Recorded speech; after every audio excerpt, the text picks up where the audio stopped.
I'll think about it.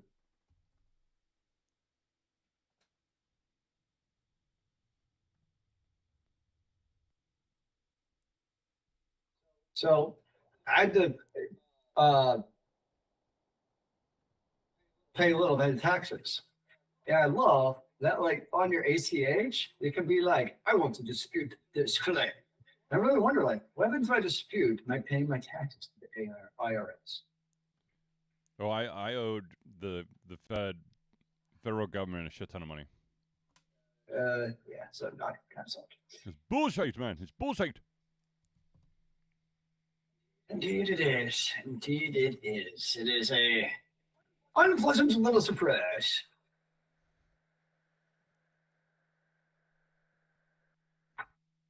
Okay. Well, it's after 8 o'clock, so we should probably get this shindig started. The shing is stinging. Or something like that. You know what I mean? Hit record button, muting Zealeus, I don't know. and then we begin.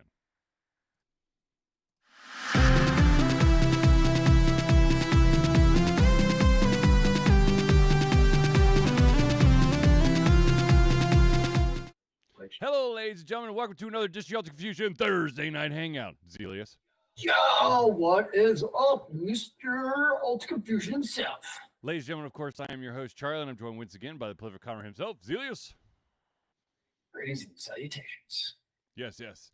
You may notice that my background is a little bit lighter than usual. I found these like glow lights that I was supposed to put up for doing streams, and I just found them. So, huzzah! Nice.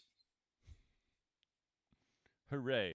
Anyway, so ladies and gentlemen, this, of course, is the Thursday Night Hangout. It's a live show where we try our best to cover the topics most important to you during the show. At any point during the show, if you have any topics, questions, comments, concerns, criticisms, or you just like typing, you could do so into the chat, be it on Facebook, on Twitch, or on YouTube. So without further ado, ladies and gentlemen, let us get into the show. And speaking of shows, let's start off with the brand new Amazon Prime show that's based off a video game. You may know it as Fallout. That's right, ladies and gentlemen. What are we calling? Fallout is finally out. Well, actually, it was supposed to be at the end of the month, and then Amazon Prime got really excited and pushed it up a week. And then they got super duper excited. And we're like, let's renew it for a second season before anyone sees it. And then they're like, well, screw it. Let's just have people see it then. So it's available for anyone who's got Amazon Prime. You can start watching the Fallout series today. So, have you watched any of it? Yes, I watched the first episode. And I have to say that it definitely screams Fallout. I'll be very interested to see where it goes. I don't want to give anything away, but they basically have right now they have 3 main storylines going, or I guess 3 character arcs going that I'm sure at some point we're gonna come together. Well, I probably one of the few video gamers who has not really played Fallout. So, as far as following the video game, which from what I've read, apparently the game or the movie does follow the video game in a pretty good way. Well, I mean, they do start in the vault, and there was a nuclear bomb that went off, and there are people who were able to get into vaults, and there were people who had to just suffer it and try to survive up on top after the nuclear fallout. Fallout, which is why that's what it's called. Yeah.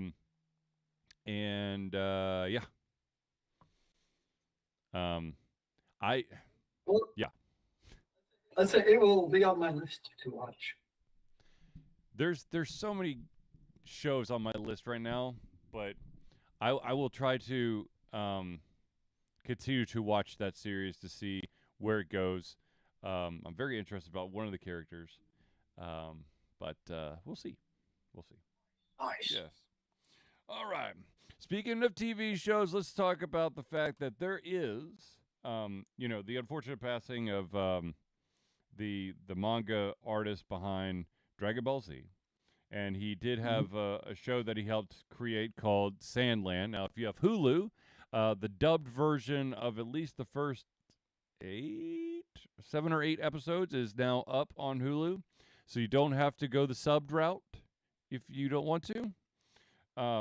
But that's available. But also, breaking news, there is going to be a Dragon Ball Z theme park in Saudi Arabia.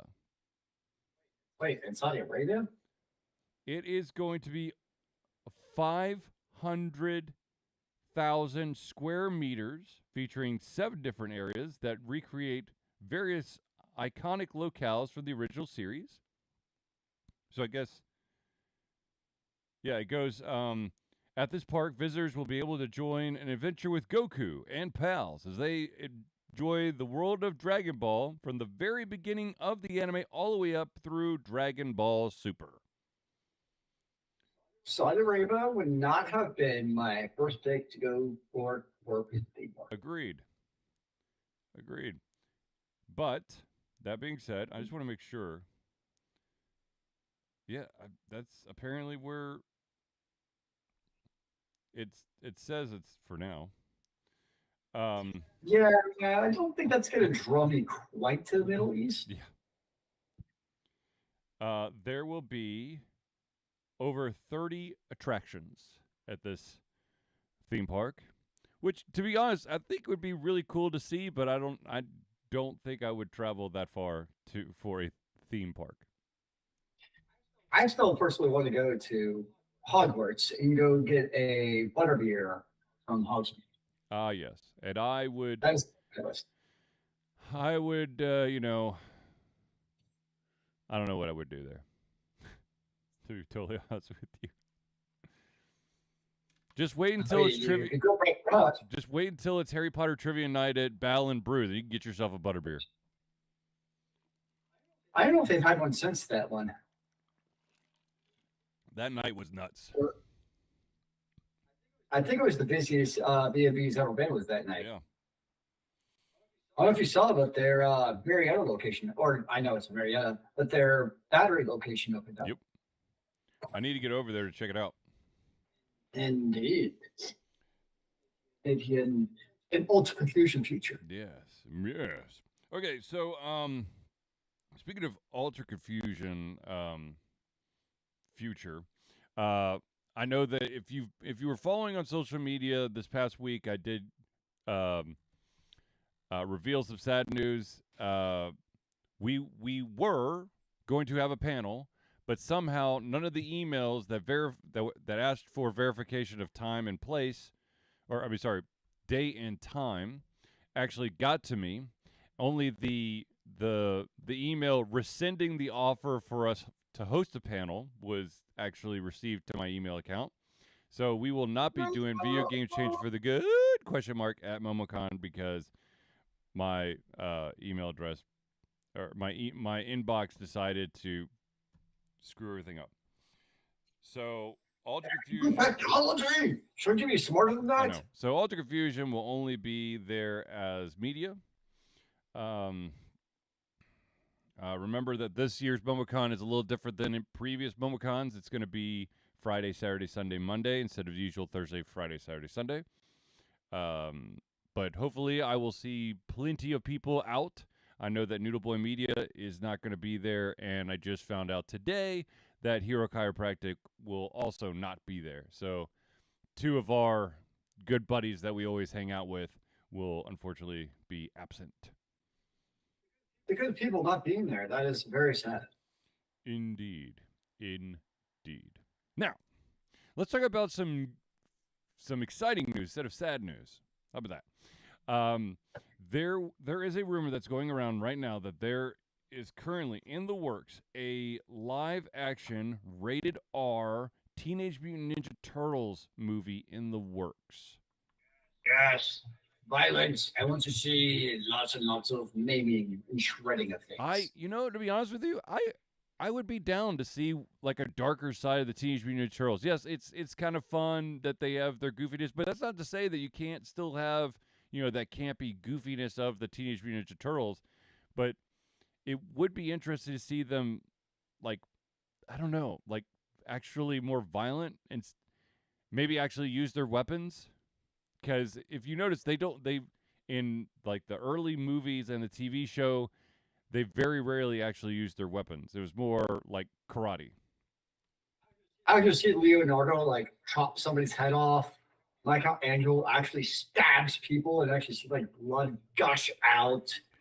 Um, Nunchucks actually like fracture arms and you see like an elbow splinter out as it comes out, and then the bow staff um, crumples somebody's skull as if it's like an No, explosion just happens. makes their knees explode. I will exploding knees. That's tense. And for Raphael, I'd say that he stabs the size right through, like right in the shoulders to pin someone to the wall. And then Shredder can be like super dark and like slice and dice like good people, protagonisty people, and like really get into business. That would be something. I don't know. I'd be down for that.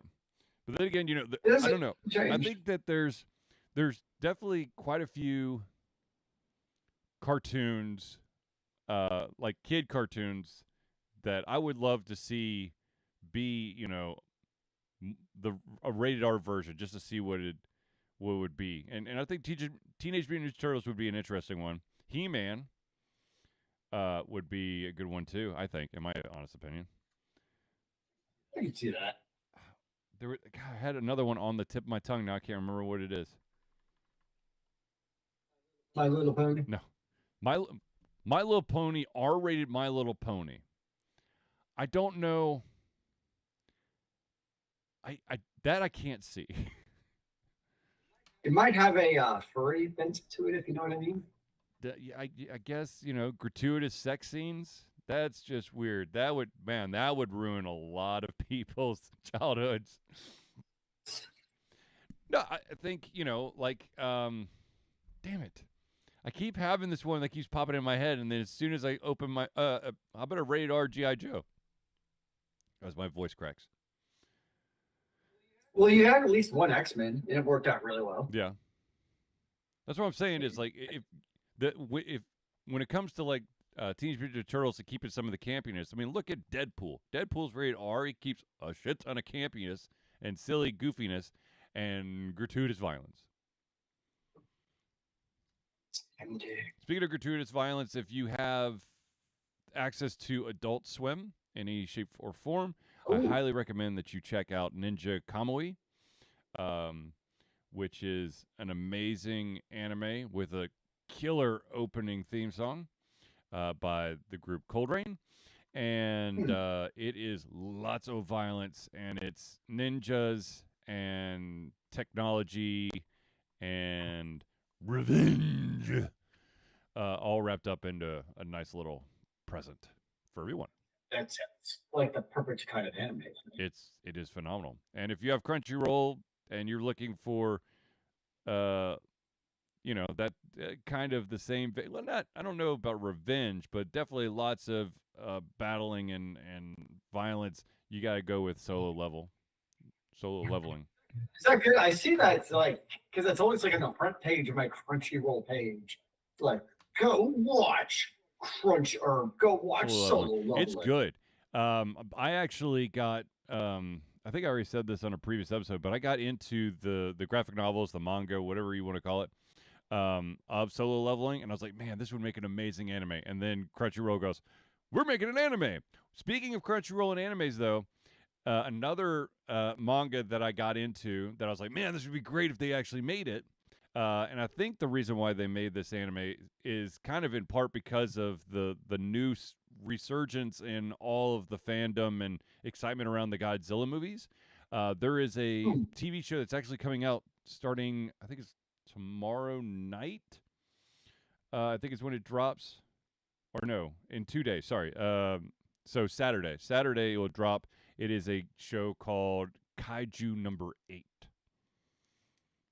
Interesting. And it centers around an individual who who is on the kaiju cleanup crew. Those wonderful Ooh, that individuals that, after the heroes kill the rampaging kaiju running through whatever area of the town, you have these people who come in and clean up and harvest the organs and all that jazz. You saw a little bit of that in Pacific Yep, Rim. that's true. That's true. That's very true.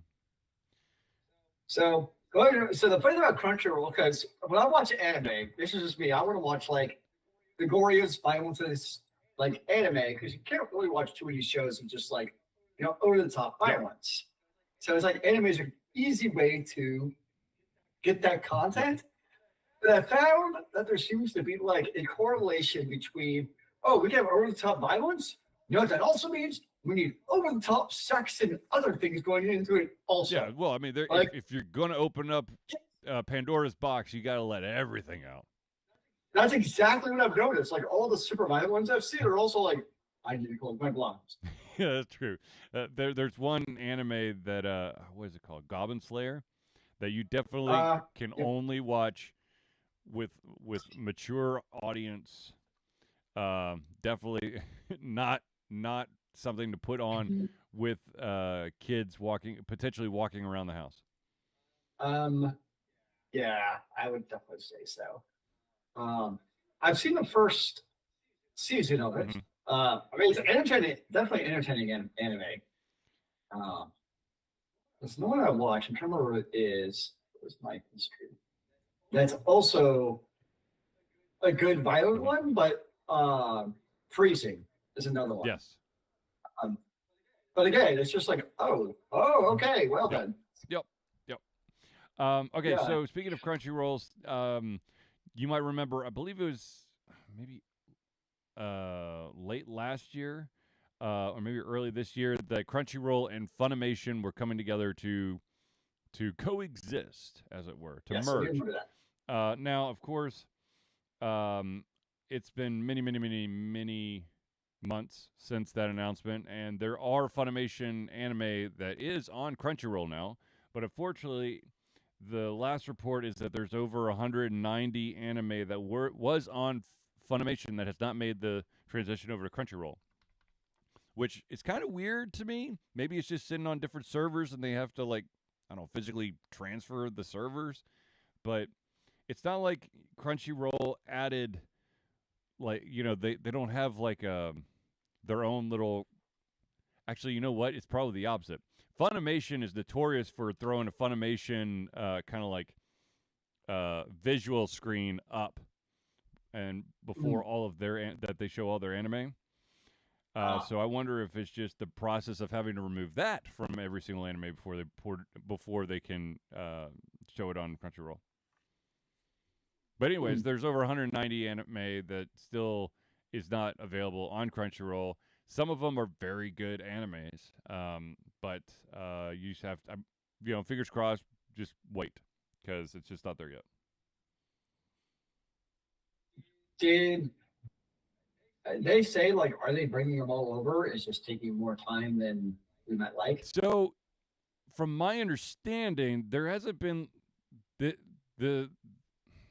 statement that was originally said is that now you can find all of your favorite anime from Crunchyroll and Funimation in one place. Now, does that actually translate into everything that Funimation had Crunchyroll is going to show? Maybe. It's open to interpretation. But I'm hoping. Potentially, who knows, issues. Yeah, I'm hoping that it transitions everything over. But then again, like, I need to watch more anime. Oh my God, I got a problem. Don't we all? Some have anime problems. Some have, it's kind of the old story of, like, growing up, sometimes some sets of parents, not to name parents, might sit down and watch like an hour or two of, let's just say, like NCIS and, CSI. And then you're in the background playing video games. And it's like, what are you doing? Wasting all your time playing video games. And it's like, you're wasting your time watching TV. I don't know what the difference is. Yep. Different forms of entertainment. Yeah, but the problem for me is that if I like, oh, look, this seems like an interesting anime, I'll watch an episode, and if it's good, the next thing I know, it's like, would you like to watch episode 9? You can't have just one episode. Yeah. But they're also usually like 23 minutes. And then there's the credits, and then the post-scene, which means it's actually like 18 minutes. So, it's manageable. Yeah, I can get through just a couple episodes. I could have ruined my. Oh my god! I just watched the entire anime. Those for educational purposes. I've done that many times. Understandable.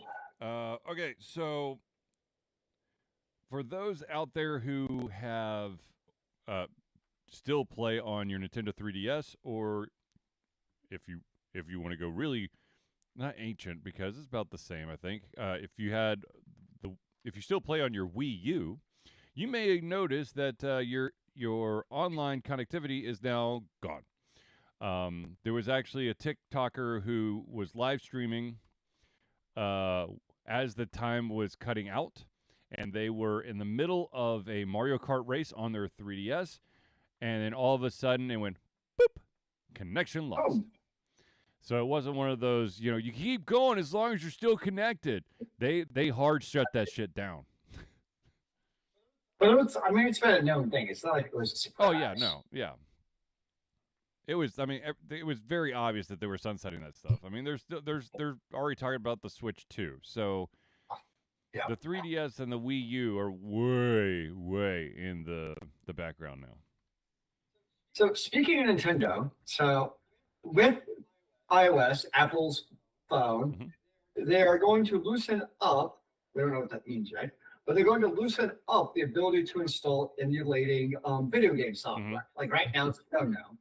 And they released a policy. This also goes with the whole like separate app store thing, where you'll be able to basically, have emulated video game systems on there. And so we got into a little bit of discussion at work about that. And a lot of people seem to think that this is going to be the push for Nintendo to finally release some kind of emulated store on the iPhone to make it official, with the idea being like, well, you can do people can load their own emulator, so you might as well do it for real. And I want to get your take, but my take on it at least is it's going to be the situation where the instant somebody uploads an emulator that points to any kind of Nintendo ROM or anything, Nintendo's going to be like, I can't do that. And Apple's, of course, going to say yes. So those are going to shut down immediately. But the idea, I think, more to the point of Nintendo wanting to put some kind of software simulation online, I think is still a very far-fetched cry. Not because of technology, but just because that is not Nintendo's MO. Like, Nintendo does not like doing those type of things. They like their own closed ecosystem on their own proprietary hardware running their stuff. Like, you look at their history, and they've just never been a company to me that screams, oh yeah, now that it's happening, they're all suddenly going to be like, you know what? You're right. We should release our old games on the phones. I just don't see that happening. So I wanted to see what you kind of thought of that situation. Well, I think one, I don't think that Nintendo would have like, kind of like the Nintendo Store on your Apple device, where you can download Nintendo games and play it through the emulator. I don't think they would ever do that. I think that they are very, very selective about what games go on to the mobile devices. They are, there's a couple of Nintendo games that have made it onto a mobile device, but I don't see like them opening some way to have an emulator. First of all, you're basically, you've got the Switch.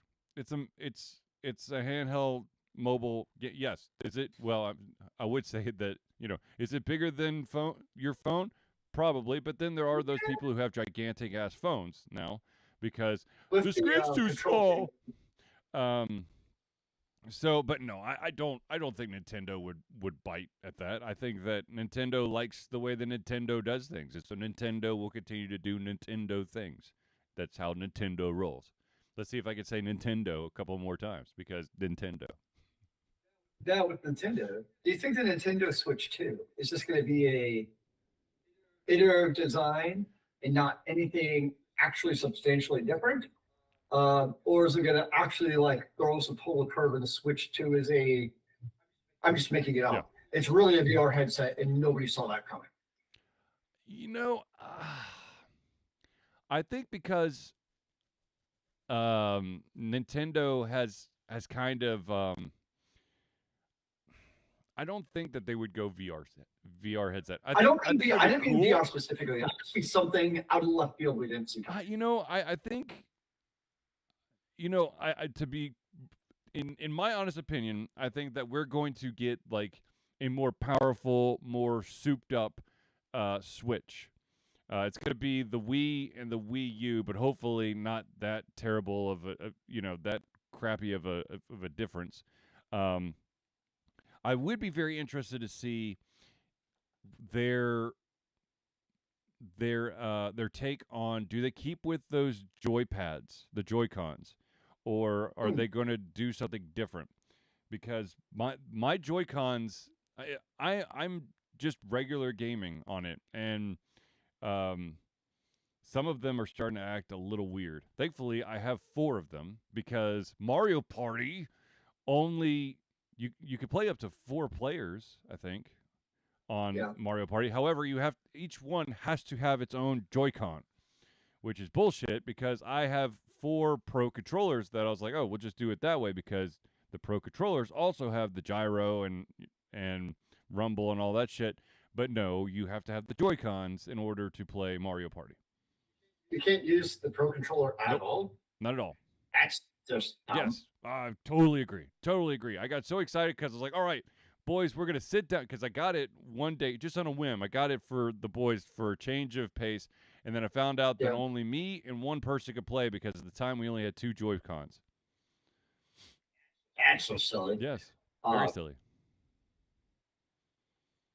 I will say that, I mean, don't get me wrong, that's dumb. Yeah. What was also nice is like, I was on vacation a couple of years ago. All we needed was 2 Switches, ergo 4 Joy-Cons, and we could all jump together playing Mario Kart. Yeah. Oh, yeah. Without also having to bring, 4 honking Pro controllers. Yep. So technical stupidity, like you mentioned, aside, I also do see their use. Because I don't see Nintendo just being like, I mean, my thought is it's going to be an upgraded Switch. I think it's going to be. Yeah. I don't see them literally just being like, here's the same hardware with a better chip. Right.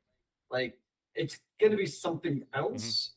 They'll also improve it, like, from a functional design perspective. That's kind of what I'm curious to see how that happens. Yeah, I think that you're going to just see a more powerful Switch with a couple more bells and whistles underneath there.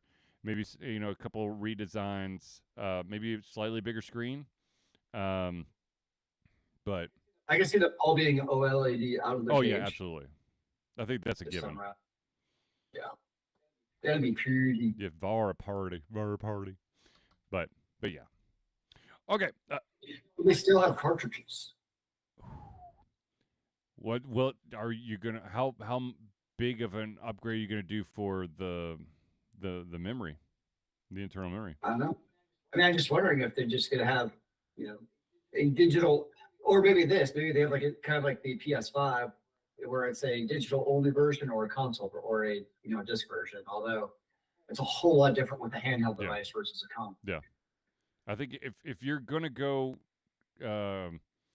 if you're going the option of cartridge-less, that thing is it's kind of that right now. I mean, Steam Deck. That's true. I mean, they do it. But they also allow you to upgrade your SSD, I think. Do they? I thought that people were like modding it and like burning out their Steam Decks. Well, let's be honest. Regardless of like official upgrade capabilities, everyone's getting people. Yeah. Let's see. Upgrade SSD. There's going SSD card. Yep. You can upgrade the SSD. Yeah. Yeah. But again, that would also be a very Nintendo's That'd be a very Nintendo move to not allow that Yeah. at the same Yeah. time. Like I would. That's just Nintendo's history. Mhm. They'd be like, nope, can't upgrade it. You must use the old school SD card instead. Haha. Woo-ha-ha. But we shall see. Indeed. All right, ladies and gentlemen, we're going to pause real quick to thank the individuals who help Alter Confusion be the Alter Confusion that you love and adore. And these, of course, are the friends of the show. So let's start it off with the Indie Cluster. The Indie Cluster is an organization of independent game developers that want to gain exposure by being involved in the community. They collectively journey to popular conferences and traveling booth to help gain attention for their games. They make partnerships in local communities to bring games to the mainstream mindset. They highlight local, unusual, and rare concepts that challenge the paradigm of the common. They also host events to teach kids and minority groups about game development to hopefully one day enter the industry themselves. For more information, go to indiecluster.com. The next shout out we got to give is to the AV master himself, and that, of course, is Noodle Boy Media. Founded in 2015 by Andrew Tran, Noodle Boy Media, previously White Kid 47 Media, it's your choice for professional photo shoots and panel recordings at conventions. They pride themselves in providing a high level of professionalism, top-notch experiences, and quality services. If you want more information and to view their full list of services, check out facebook.com/noodleboymedia. Now, this individual, the next one, was actually here today to help ease some of those aches and pains from way too long gaming sessions in IRL and with Joy-Con and mouse and keyboard. That, of course, is Hero Chiropractic. Hero Chiropractic is a unique healthcare practice set up by Ryan Moore, the company's focus to elevate a patient's experience of freedom, creative expression, and joy. They believe that everyone can be a hero and has incredible heroic potential inside themselves waiting to be unleashed. Hero Chiropractic focuses on mobile chiropractic care in the Greater Atlanta area. They're committed to healing clients by creating a plan of action uniquely suited for each person. They make that plan of action as convenient and affordable as possible, and most importantly, suited to your individual needs. For more information, go to herochiropractic.com. The next shout out we got to give is to the music maestro himself, and that, of course, is Crosspad Creative. Need a new logo or want to work on full branding and content strategy? Or maybe you need music or audio for your content, just like Alter Confusion? Crosspad Creative offers a whole host of solutions for individuals and small businesses. Just email Josh at crosspadcreative@gmail.com and see what he can do for you. And the final shout out we got to give is to the original backer of Alter Confusion. That, of course, is Agile Axiom.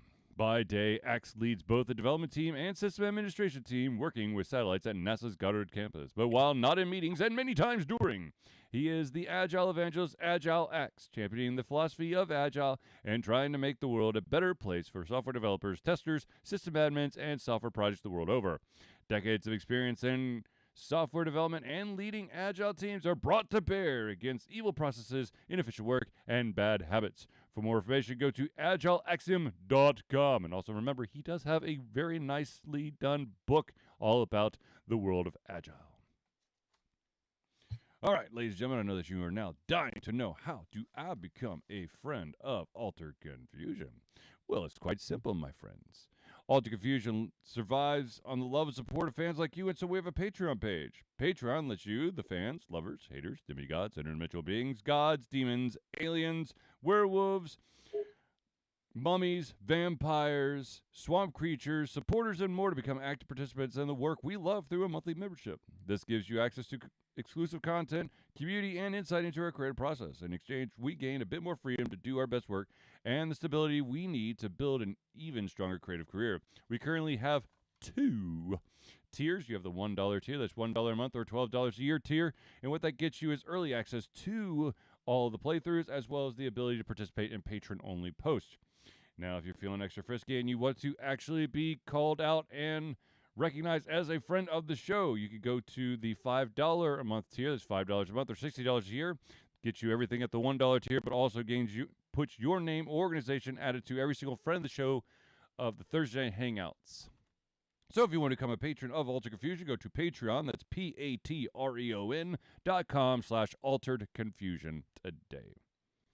Now, the next thing we got to say is that, lords and ladies of the realm, Alter Confusion is proud to say that we have been fundraising for Extra Life for 13 years straight. And I actually got a nice little gift from the Atlanta chapter of Extra Life just recently in the mail. Extra Life is gamers doing what they do best, game, to help sick and injured children at their chosen Children's Miracle Network hospital. The money that we raise through Extra Life will go directly to Children's Healthcare of Atlanta as unrestricted funds, a building that was actually in very recently for an unfortunate reason. This means that the hospital decides where and how to spend the money to ensure the dollars we raise make the biggest impact in the lives of the kids they treat. So if you have the capacity to donate, please go to extra-life.org and search for Altered Confusion today. Yes.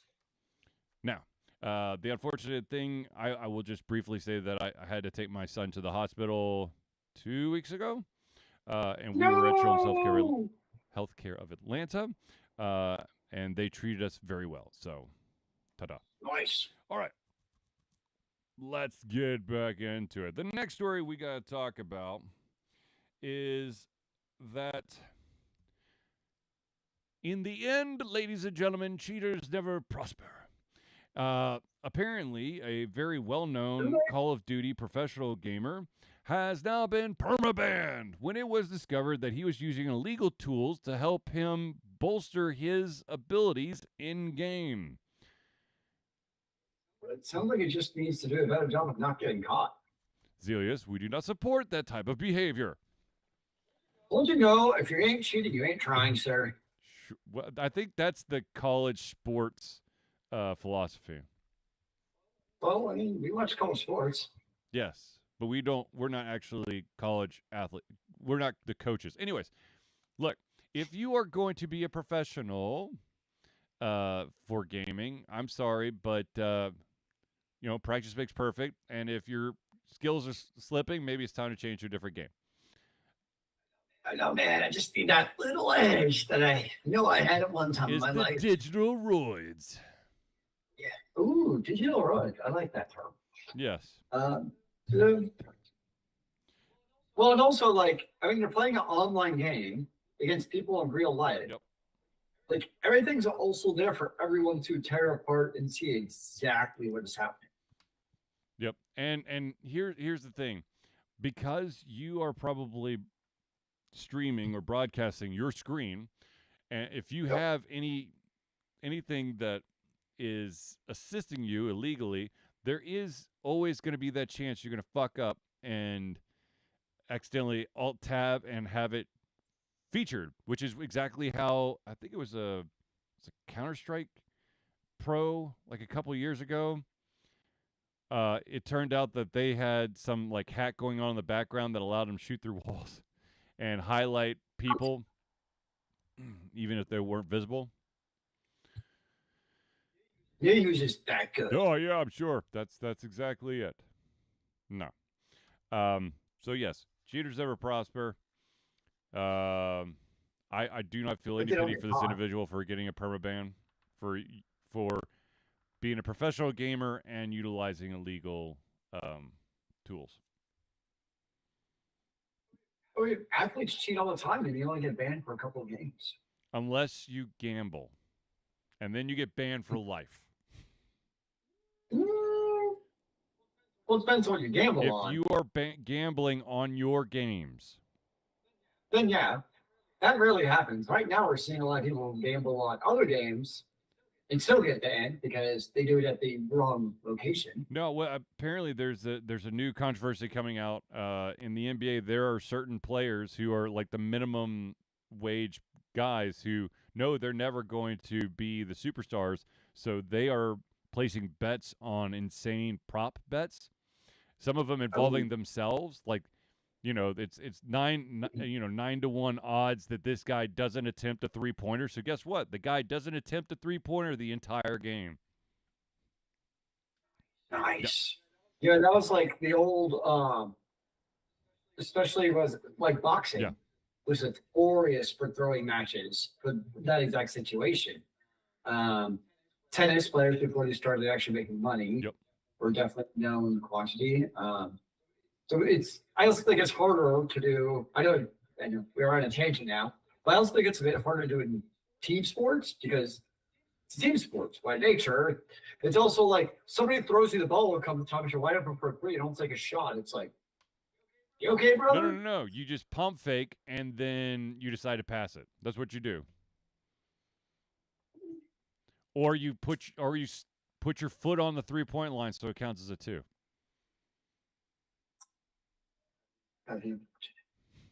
Bastards! This is why I don't gamble.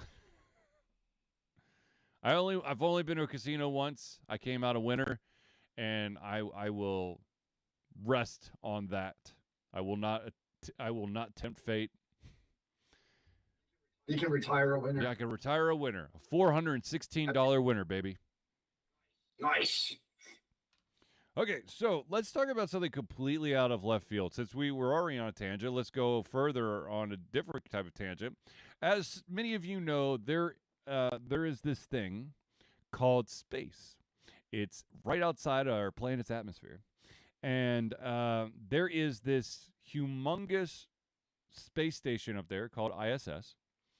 And from time to time, they dump trash off of that space center, and it usually comes back to Earth. It parachutes, it lands, and then someone has to go decontaminate it, pick it up, and hopefully dispose of it the correct ways. But who knows? But apparently during one of their last drops, which was a huge pallet full of dead batteries, some fragments from that pallet apparently left that contained area and came raining down into Florida. And one of the pieces actually went through 2 floors of a house and, from my understanding, landed at the feet of a young boy. But nobody was hurt in the Thankfully, process. no. If that child was a foot forward, he would have been dead. Hey, I mean, it is Florida, so you already have hurricanes and alligators and other sketchy things. And now you got objects falling from space. Indeed. Now, I'm sure there's a very good scientific reason, but I've always just been like, you know what? Launch your shit at the sun. I don't think that they would. I think you just create like the world's most epic traffic jam. Because when you're throwing that shit, you got to remember. Okay, we're getting really technical here, but you got to remember that every single thing out there has got a gravitational pull, and when you're shooting that stuff, you got to estimate: is this actually going to hit the sun, or am I going to crash it into a planet? Well, I mean, they can do the maths to do exactly that. I mean, they just predicted the eclipse that we saw a couple of days ago, like hundreds of years ago. They can do this. They can use math, smart people who can figure out gravitational pulls and that exciting stuff. We should go at the super hot, super nuclear sun. No.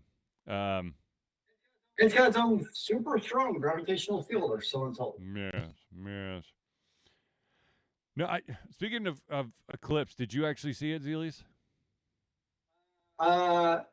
I was outside, but I didn't have my fancy glasses, so I just saw it get like dusky outside. No, I did. One child had his glasses, and I did the pinhole trick Nice. with 2 note cards.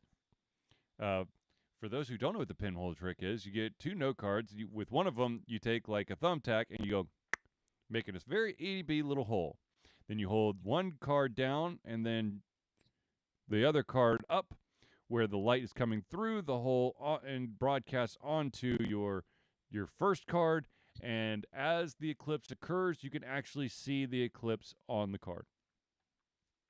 You didn't even have to later Google, why do my eyes hurt? Yes. Oh, and by the way, for all those people out there who thought that they just caught the most amazing thing on their camera, apparently there is a shit ton of news coming out saying you fucked up your camera lens now if you actually took a picture of the eclipse.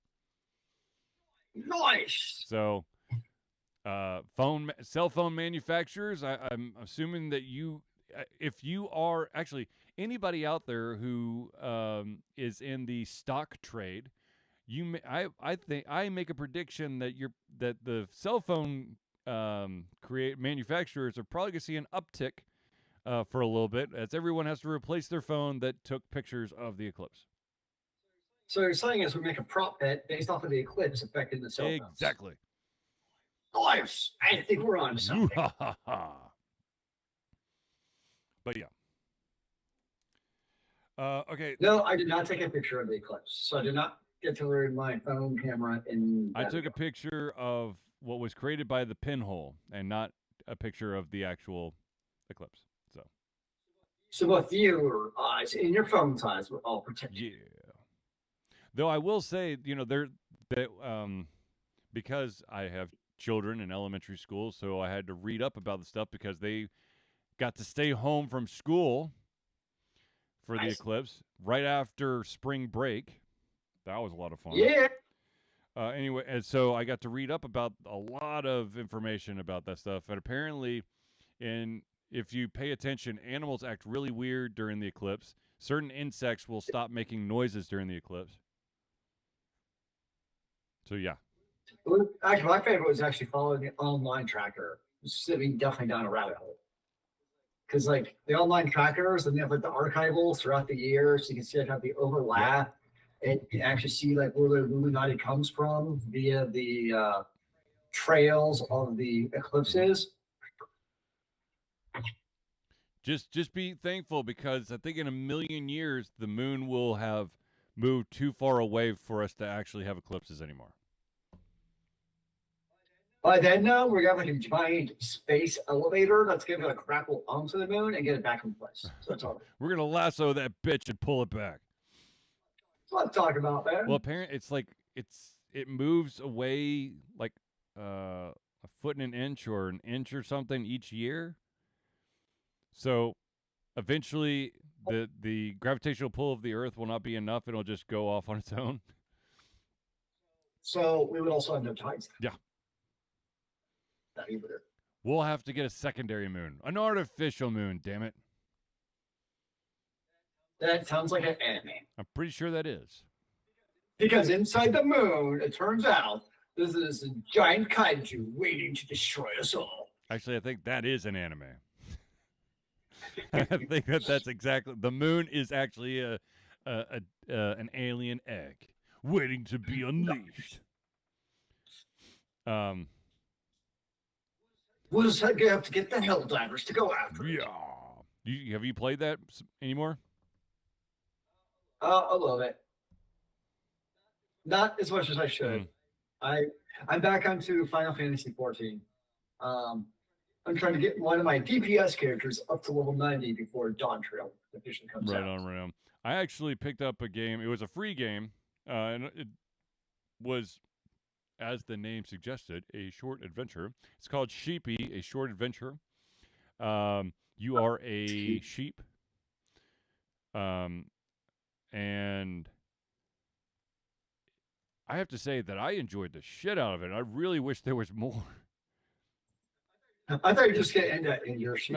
No. It was okay. But the funny thing is, as anyone who's actually, looked at digital marketplaces can tell you, when you have something that's unique and slightly different and really cool, like Sheepy, a short adventure, you are going to get some dipshit who's going to try to bank off of that name by creating a sheep game where you just have a really piss poor looking game that you could buy for very, very cheap.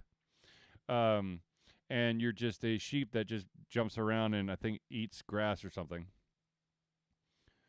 Well, you get a few hundred or 3,000 people to buy that game by accident, and that's not time profit. Exactly. Yeah. So if for anyone out there who's interested, the game is called Sheepy, a short adventure, and it is free on Steam. You do not have to pay for it. Sheepy, a short adventure. What's a lot of fun. Oh. That's all I have to say. Very cute. Anywho. God, I swear that this year has just been like bad news after like depressing news. Um, But hey, the Eclipse was cool at yes. least. Um, the the next story, someone out there knows that I like Dead Space. Well, Dead Space 1 and 2, and apparently there was in the concept stage the makings for remake for Dead Space 2, but it is now according to sources completely dead. Anyone who was working on that conceptual model has moved over to different games. So Yeah, I saw that, and I definitely thought of you. I was like, oh, Trump's gonna be sad. Dead Space 1 and 2 are phenomenal games, and for them to get a remake of the first one, it's it was nice to get it up to date, and it would have been nice to see number 2. Hell, it would be nice to see a number 3 where they turn off the fucking lights.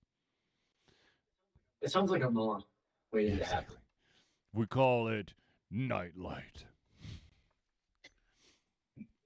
The Nightlight Night in space. Dun dun dun. But yeah, no. So that apparently is dead. DED dead. But yeah, sad day. For one of us. True. One of us, it affects one of us. The other one, Never played them. Oh, so I alluded, I made mention of the fact that if you're a patron of Alter Confusion through Patreon, that if you subscribe to the $1 a month, $12 a year tier, you get access to early access to playthroughs.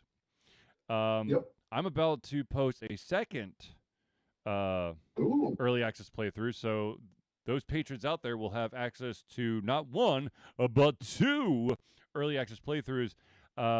This other playthrough is for a game called, I want to make sure I get it right. It is called, oh, for God's sakes. My son's been playing games, so it's not the last. It's called Stormhill Mystery, Family Shadows. That's quite the lengthy title. Yes, and it was interesting. It's really like a point-click adventure ish. I mean, you would probably it plays like a mystery puzzle game that you could have on a mobile device. Where it's basically scenes that there's elements in there that are clickable. You got to find items. You got to combine items to further the story, and then, the big reveal. Ta-da! But yeah. So, Mr. Point-and-click adventure, then a question for you. Souls-like games seems to go into every genre. So, what would a Souls-like point-and-click adventure game look like? A Souls-like point-and-click adventure game?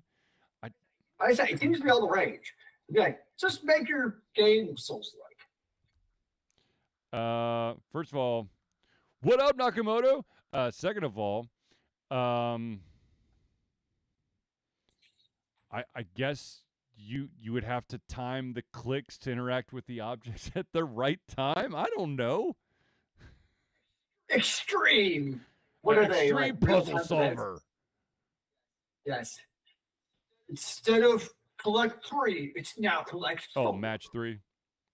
Or match 3, match 4. No. It'd be like, it would be taking the rhythm games up a notch. It'd be like playing Guitar Hero on Extreme, but for every single puzzle. I've tried playing rhythm games like on my keyboard and gamepad, and they're just not fun. Like, it's just not the same. I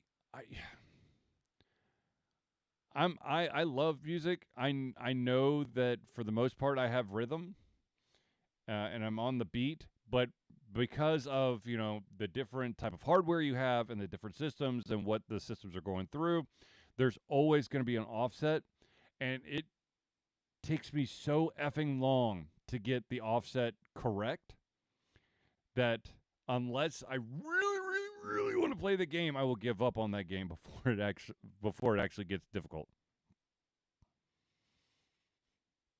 It sounds like a really good excuse to say you suck at video games. I don't suck at all video games.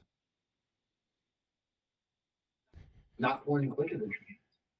Point-and-click adventure, I'm okay at. There are definitely times I will fully admit. Look, I don't as hard as it is for me to admit this, I don't think that there's been a point-and-click adventure game actually that I've ever played that I haven't at least researched a hint. Ooh. I don't think I've ever. Well, I might have gotten like one or two, just sheer pure luck. But the vast majority of my point-and-click adventure games, there is going to be a time where I will get just too lost, or something won't make sense in my brain. And I'm usually the kind of guy who's always tap dancing outside the box. So sometimes what seems like an easy A to B solution, to me, I don't see it. It's like games like Myst or Monkey Island and those games, like I don't know how you would beat those without some kind of hints. How about the Island of Dr. Brain? Going way back. Well, that was also intended for like 12-year-olds, wasn't it? Yeah, but I still needed a hint guide. For those out there who want to know how wait, you said that you were during your entire time playing point-click adventure games, you had to research stuff? But Charlie, you look like you're old enough that the internet would not have been a viable resource. And to that, I tell you, you are correct. There are these things called hint guides that you would have to get. Now, if you want to go super duper old school on the PC, it would be hint guides with that little revealer card that had like the red see-through stuff that would allow you to see just the hint that you want to see. Yep. But yes, I love me a good point-and-click adventure game. But at the same time, I don't like it when the developer gets a little too convoluted with items. Like I was playing a game the other on Tuesday after I beat Sheepy, because I streamed the entire run of Sheepy, and then I switched over to a game called Inspector Waffles. Inspector Yep, Waffles. you are a cat detective trying to solve a murder case. Oh. And their interrogation system, sometimes I was literally just like, I got to the point where I was clicking on everything to see what I needed to do next. Because like, oh, this is not relevant. This is not relevant. Maybe I should ask a different thing. Maybe I should. And so I click on everything. If I couldn't click, if after clicking on everything nothing happened, I would exit the interrogation and then basically drag my mouse over every inch of the screen to see what I haven't clicked on yet, so I can further the interrogation. And that to me is not fun. Of the mini map, I think it was Mass Effect 2, where you had the planets. You like spin the planets to find minerals on the planets. Dude, that was actually fun because that was I got like systematic with that shit. But like, so that's different to me though. So kind of looking at that. So one thing like Mass Effect 2, where you had that, is I didn't mind it though, because like, I mean, yes, it was an important part of the game, but at the same time, it wasn't like the entire game. Well, the other thing is you could drop those probes. Sure. So you knew what you're looking for, or if it was even there. You weren't kind of being like, this planet didn't even have anything. It's not one of those situations where you're playing a game and you're in an awkward angle and you're trying to pick up an object right next to a character, and every single time you get close enough to that object to pick it up, you accidentally click on the character. Yes. God, I hate that. Yep. But yeah, no, I played. So I've got the playthrough. I've uploaded it. I just need to give it to those amazing patrons out there. And then I am also I'm gonna go jump on the. Let's see, what was the other game I was gonna try? Game. We're going on like a horror movie kick, kids. The next one is gonna be Black Mirror 1. So be on the lookout for an early access playthrough of Black Mirror 1. I thought about doing Persona 5, but the problem is that there's so much grind in there that I don't know. I can't. If I'm going to do a playthrough, and one of these days I'm going to do like a long running playthrough, but I want it so that I want it to be a game where there's some sort of progression and not you spent 20 minutes watching me do 15 battles just so that I could maybe pick up the item that I'm looking for. That if that I'll just stream. I'm not going to do a playthrough of that. I can see that. And that's my 2 cents. Whatever happened to Persona 5? So I'm still playing Persona 5. Persona, all the Persona games are so freaking complicated because you have like a bunch of different things that you have to take into effect. One is time.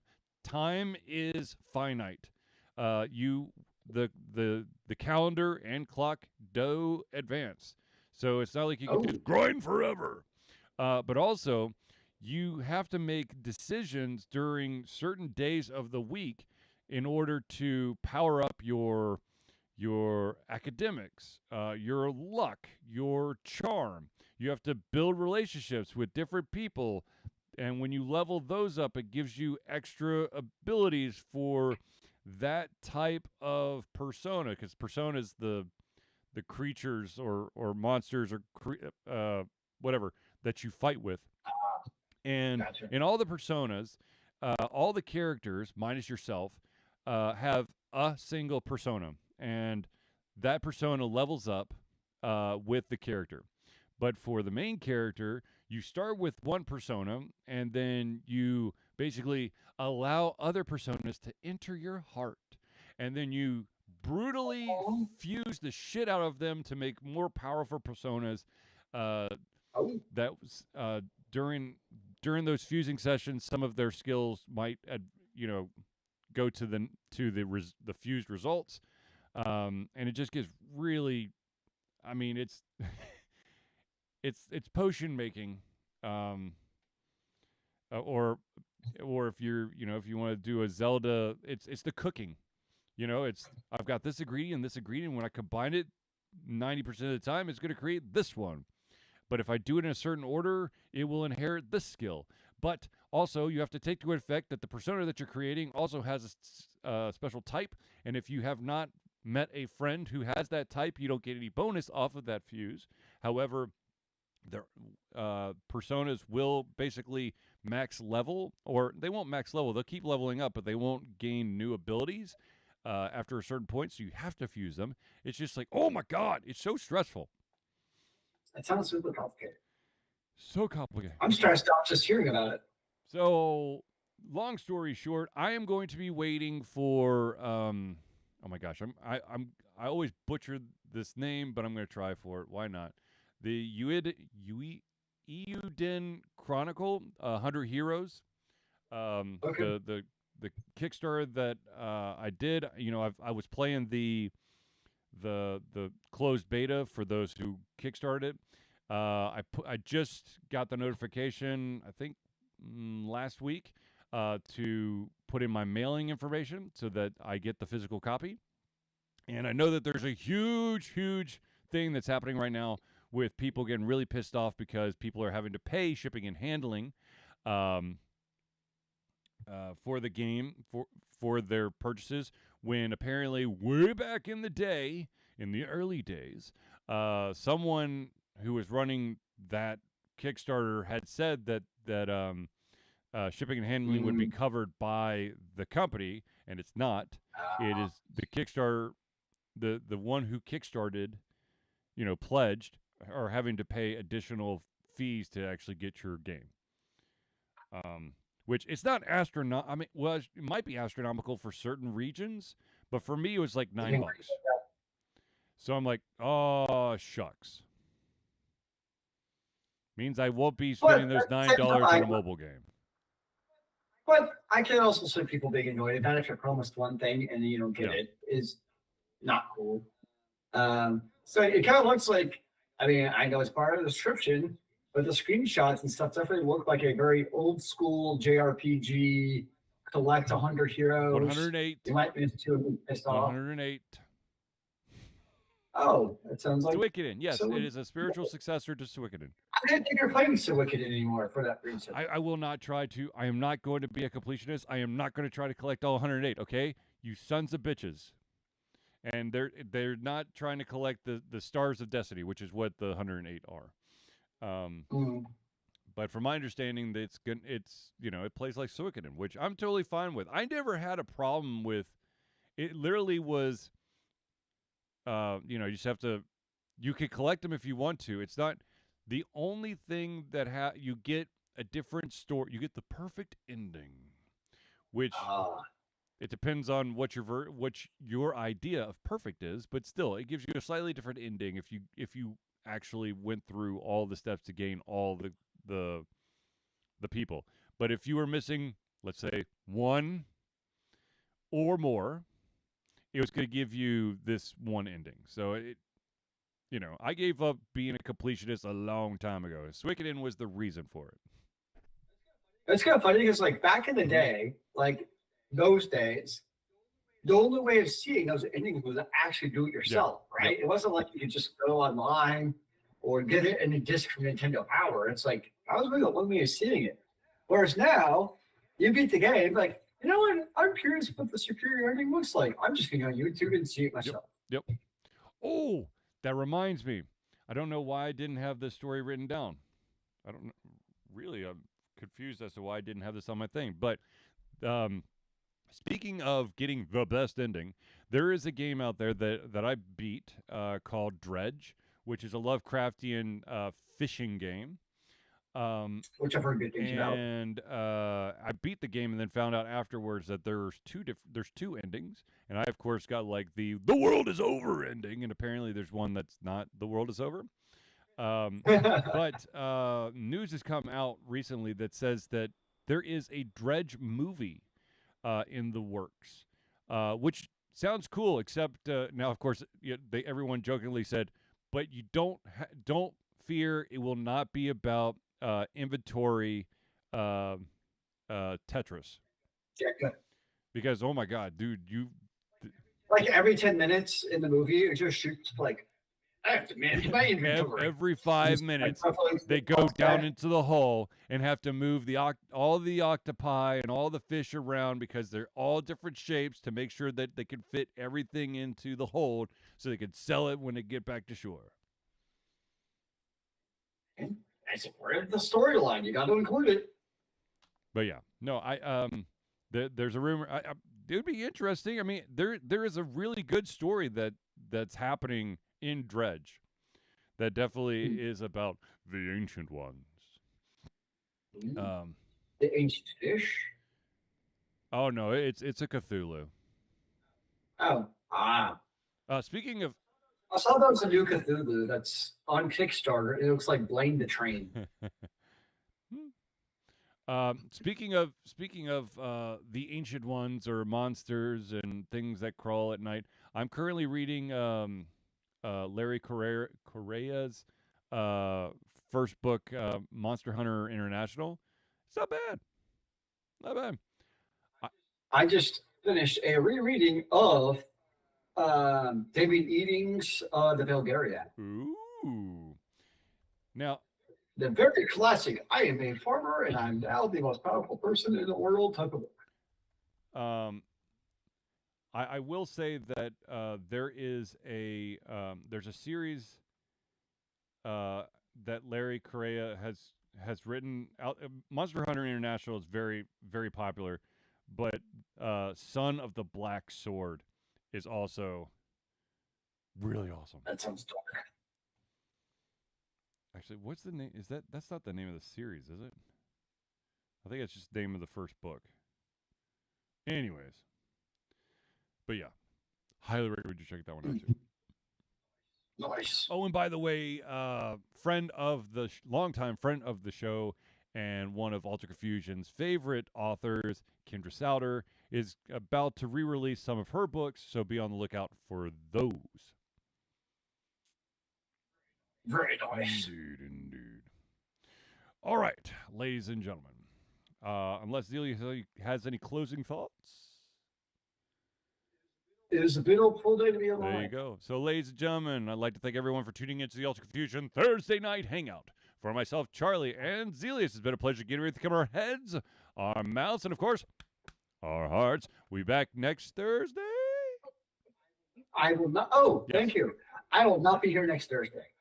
I will be doing robotic things in a far, far land. Yes. So I will try my best to have a Thursday hangout. If not, we'll do streaming. But ladies and gentlemen, thank you for tuning in, and we will see you soon.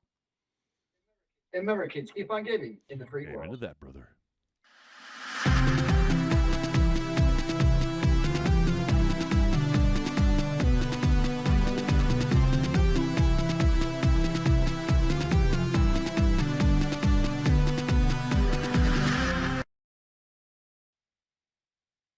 Okay, so that book I was just mentioning, Son of the Black Sword, the actual name of the series is called The Forgotten Warrior.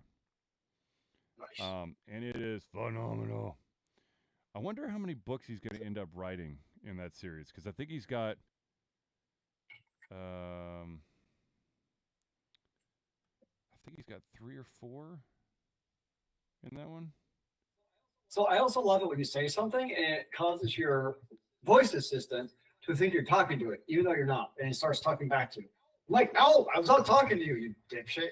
Okay, so according to Wikipedia, the epic fantasy series with 2 more planned books as of March 2021. So I'm assuming that it is a 5-book series, but another amazing series to read from him is called the Grim Noir Chronicles.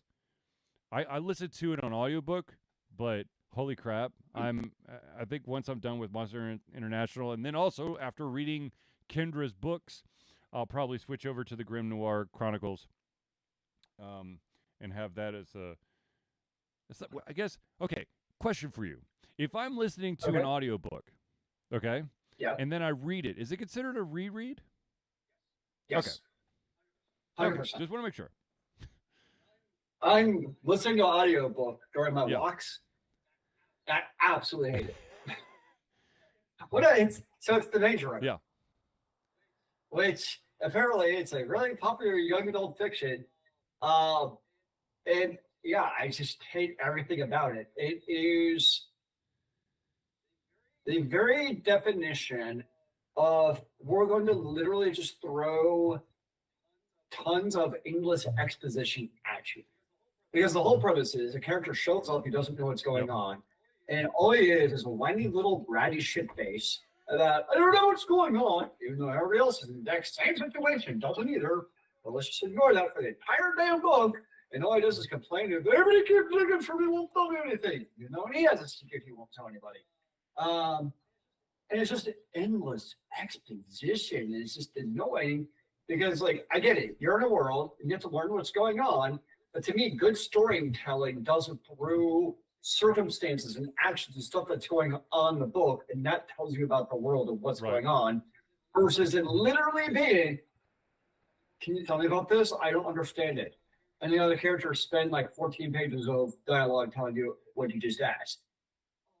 Oh, it's so bad. And like, it's not even the second old fiction. It's just, it's terrible. I absolutely hate it. But I wanted to finish it because I listened to one of my walks after work and like, okay, so Like if it was a book, Mhm. right, and I'm reading it in my free time, that's a little bit different because like that is kind of like I'm actively choosing to sit down and read a book, so I want to enjoy it.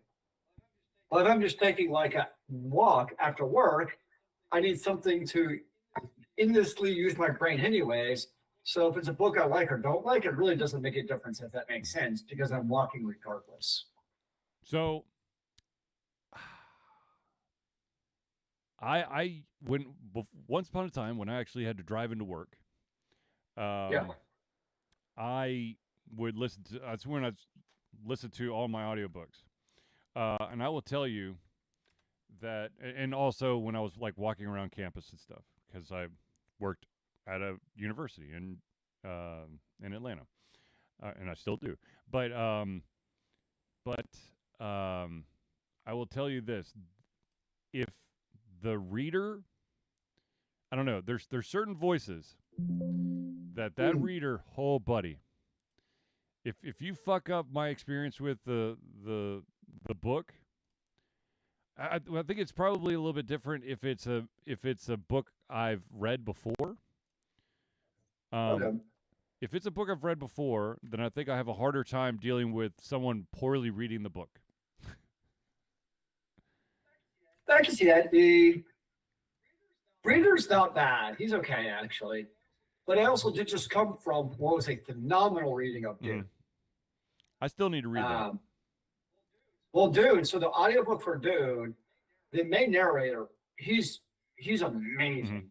But they also have like for some of the main characters, you have different actors, voice Oh, okay. So actors doing. it's an ensemble cast. Yeah, it's a true production. Now, see those I It's like. yeah, no, you should do the book audio Okay. tape. It is phenomenal. You know what's also phenomenal is Yeah. the Graveyard Book by oh my gosh So that's my Neil problem. So Gaiman. like I'm trying to what's it called graveyard book I think it's called the Graveyard Book. because I'm trying to find because we have through my library we have Libby where you can get like audiobooks cut out. But like all the really popular ones have like 18-week waiting lists. And I'm like, yeah. there, So I'm trying to actually there's find. also what is it called? It's another Neil Gaiman uh, book. I think it's called Nevermore, which is also phenomenal. Ah, perfect. I can check out Graveyard Woo! Book with no wait. Perfect. That'll be my next one after this shitty runner. Um, no, that's a book I would have stopped reading. And I rarely stop reading books. I'm one of those I'll just if it's okay, mediocre, I'll still finish it. I, I Um, I think we at the beginning of the show we were talking about how there are anime out there that sometimes if you want like the extra gore, then you also have to do it the extra sex. Um, there was I don't remember the book because I've blocked it out of my brain, but there was one that was sounded really interesting, and then shit got a little too kinky for me, and I was like, you know what? I'm gonna go read another book. I don't think of the books I've read, I really like actual novels.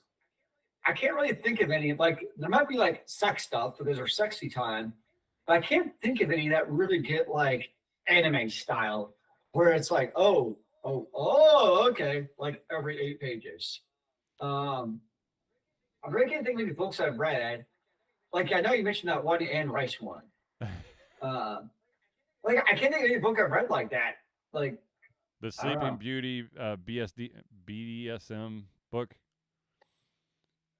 It's Uh, like it was favorite for all those 50 Shades of Grey people.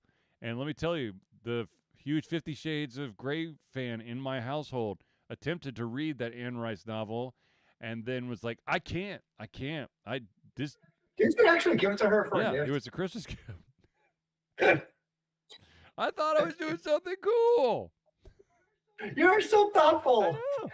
She had just, she wouldn't stop talking about these books. So I bought her something that 50 Shades of Grey fans like. And apparently, Look, you listened and you used your money and I your heart know. on her. That's what you get for I trying, Neil. know. Although I did actually finally watch all the Twilight movies. Yes, my wife is still waiting for you to discuss some of the intricacies between the movie and the book, the questions you had for her. Oh, yes, I will message her. I was going to, and then I'm like, hey, guys are on vacation. Yes, we went to vacation, now we're back. Which is always needed. All right, ladies and gentlemen, we're going to end this stream. I got to talk to Zealeus off air, but everyone have a fantastic rest of your evening. Peace.